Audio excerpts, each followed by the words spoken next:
What's going on, everybody? I'm joined by Michael Langston, recruiting analyst for Warchant.com, the ultimate Seminoles sports source. Hit that thumbs up button, subscribe to the YouTube page as well. Some people, James B, got fussy the other day. Michael, we love James B, but he was like, man, I can't wait for the season to come back, and also for these segments that you do with Michael on the podcast to be fresh and not, recycled stuff that we do for YouTube. But, the thing is, the people who listen to the podcast don't listen to the podcast on YouTube mainly, so this is all fresh for them, Michael. You had a really busy Sunday, but before we get to that, the quarterback commit last week, everybody. We didn't mention on the podcast, Corey and I, but Chris Parson committed to Florida State, 4-star quarterback, real big-time talent. So the momentum was building there. And then on Sunday, can we say the floodgates opened on Sunday for Florida State, Michael? Yeah, somewhat. I think the floodgates have definitely opened for the offensive line. This is 5 offensive linemen in one class. Is this FSU? Is this Florida State? Because I'm not used to this. Getting 5 offensive linemen. Daughtry Richardson committing today, which is certainly big news. They've been on him pretty steadily. I think FSU's been the favorite for a while. And then later in the day, which this was unexpected because this morning I got kind of a tip that, hey, you might want to watch him for a commit watch. And then when you saw all his family together and bringing that, it was like 10 family members. It's like, that's usually a sign that, hey, something's going down today, with Daniel Lyons. But 2 South Florida kids, 2 big pickups, 2 big guys that they wanted from the start. Daniel Lyons actually was at the previous elite camp. He worked out with Odell. Obviously, he's really tight with Odell. They did a great job as far as recruiting him. He was one of their major targets, along with Bishop Thomas, who's also already committed to FSU. So I think the 2 guys that they had the best relationship with and they worked the hardest for, I think Odell knocked it down. And then with Daughtry, he's originally from Tallahassee, played at Tallahassee Godby, my alma mater. Wearing my blue today, guys, for Godby, but not really, but I just want to say that. But Daughtry, Kentucky and Miami made a big surge at the end, but I think FSU was just the team that was in his heart from the start. And bottom line is they have a rock star in Alex Atkins. Let's just call it what it is. The guy does an unbelievable job the way he connects with players, and he knows how to finish the job in getting the kids they want. And they're going to have a surplus of offensive linemen coming in there. Daughtry's going to actually enroll early, so I think there's a lot of things that are looking very positive for this offensive line class.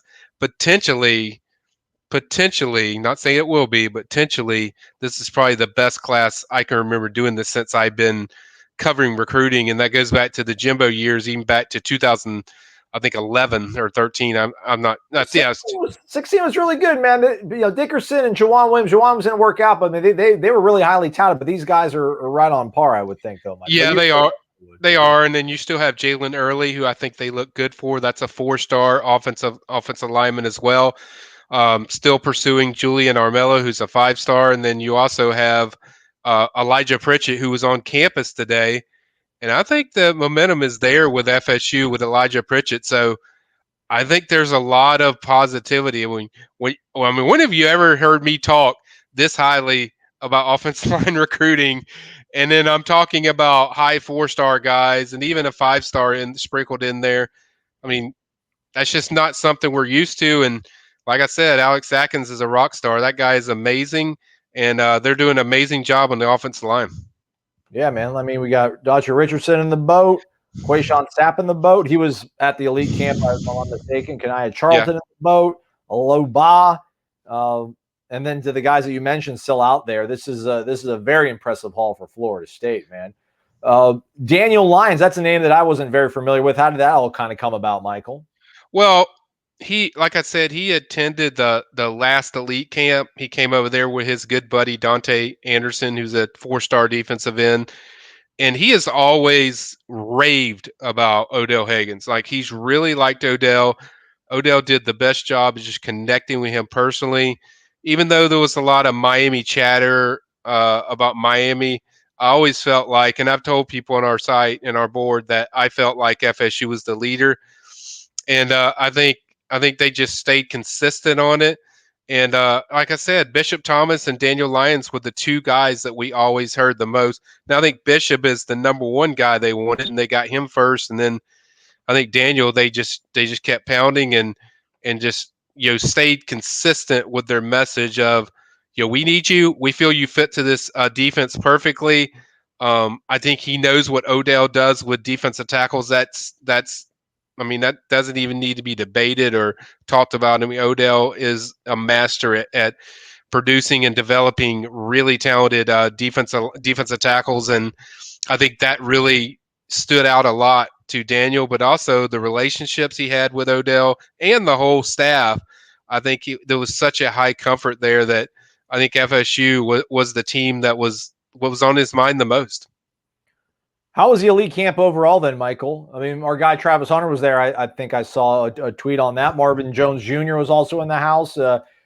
It's how are they able to continue? I mean, they got a lot of these guys months ago, and then they turn right around and come right back, and they only have like 1 week to make this all happen. And these kids can be anywhere. They're in hot demand all across the country, and a lot of them have already been in Florida State, and they decided to come back in the small window that they had to do it. Yeah, 2 days ago, I was told like Marvin Jones is likely coming to visit, but not to say anything and be quiet about it.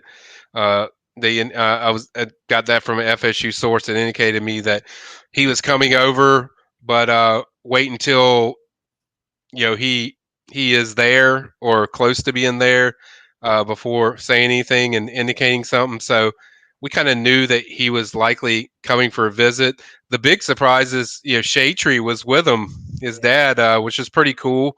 Hadn't seen him in a while, but he's I think a it's champion, right? Marvin Jones Sr. He's a champion in the AFL too, right? Fresh off the ring and everything.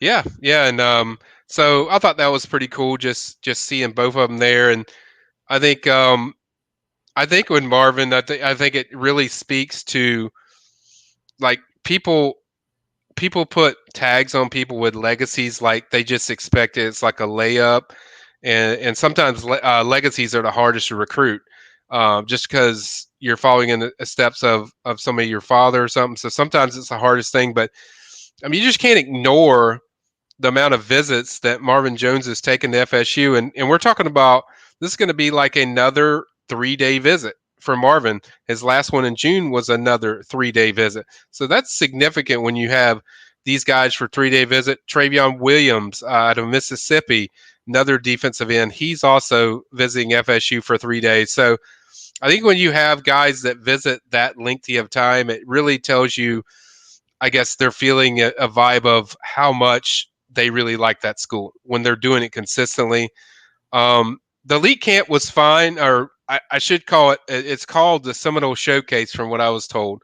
At least that's what the little name tag said for all the recruits. So it's called Seminole Showcase, but it was really good. I think it was mostly for a lot of the younger prospects, like the 2023, 2024. There was some 22s mixed in there. I got to see Sam McCall work out. Obviously, we were over at Lake Gibson, so we've seen plenty of that. But got a chance to watch Travis Hunter again. All I can do is say the dude's just better than everyone else. I mean, that's just when you watch the dude play, he just does stuff that's just unnatural. The way Travis gets off the line of scrimmage, his speed, and then I can't remember a guy covering a guy that either is an FSU target or an FSU commit. Maybe Julio Jones kind of did it when I watched him in high school, but that when the ball is in the air, 50-50 balls, he just doesn't miss. Like he knows the timing of it. He knows how to get up, and it was almost like at times Travis goes out there and runs different routes so he can see what the best skill set is for the guy that's going against him. Like if he's a speed corner, let's see how fast he is. But if he's a guy that's a bigger guy, okay, let's see what your leaping ability's like, dude. Let's see if you can go up with me. And I don't think it's disrespectful. I don't think it's done in a cocky way. I just think he likes to challenge himself. Like, and that's the best attribute I can say about Travis. We all know he's dynamic, but he really likes to challenge himself. He was phenomenal out there today. I would tell you my biggest takeaway was what I saw from Brian Courtney at tight end, working out. He was phenomenal. Austin Cox was out there taking over Aslan's space as far as doing video. Did a great job. He's got some video coming up. But Brian Courtney like shocked me the most, just how quick that guy is. The way we don't even have a picture for him. I mean, who does that? Come on, rivals. Come on, rivals. But he was very good. Like his height and weight's very. I think that's very close. I would even say he could be up to 6'4" if I'm not mistaken when I looked at him today. But 6'3", that sounds about right. But he is so much quicker out of his routes than I expected. Now I know he's been playing quarterback at his high school, but he said he's been working like on route running and all these different things with tight end, since that's the position he's going to play, tight end / H-back.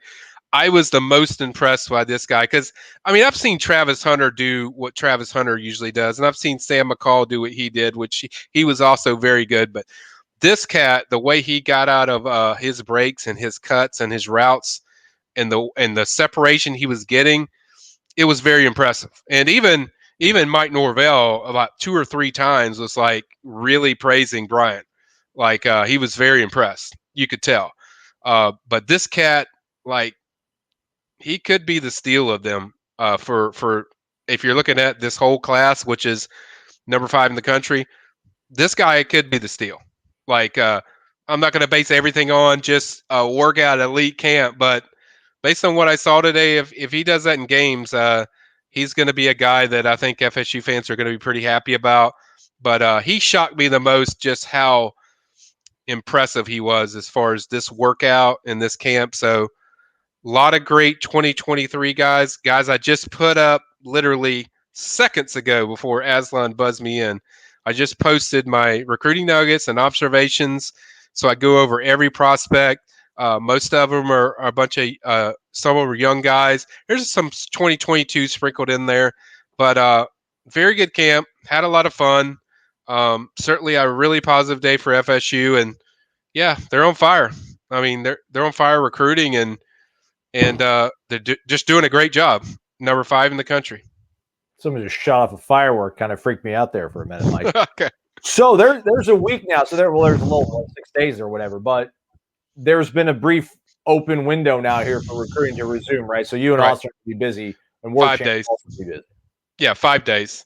It'll be 5 days in the open period, and then August 1st hits, it goes back to a dead period, and then it's Gene, Ira, Corey, and you, and that's because there's the team. The show will be on your hands, but yeah, I'll be up there every day just to see if anybody's visiting. Obviously, as I pointed out, Marvin Jones Jr. is staying till Wednesday morning or late Tuesday night, and then Travion Williams is staying till Tuesday as well. So we'll be getting up with those guys, and then whoever else is visiting. But very good event. I didn't talk about the visits. They're very detailed.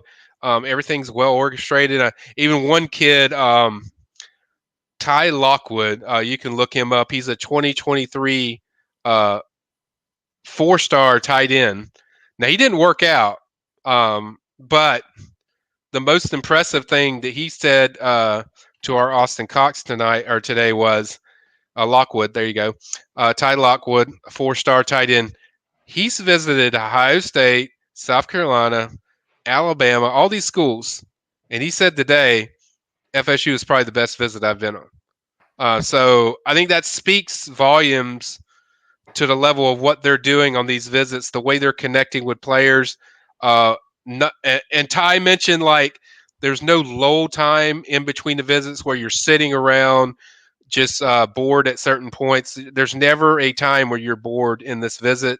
And I think that spoke really big volumes to me, just how impressive the job they're doing of a team that came off a 3-6 record. That says a lot when you're doing a better job than Ohio State is doing on visits. So, or at least in the feelings of certain recruits, you're doing a better job. So I think that was highly impressive, and that was kind of one of my big takeaways from the visits. But we've already covered what they do on the visits. There's a lot of NIL presentations. There's a lot of different things with tours. Obviously, today they took them to the IPF. I think they had some lunch in there inside the IPF.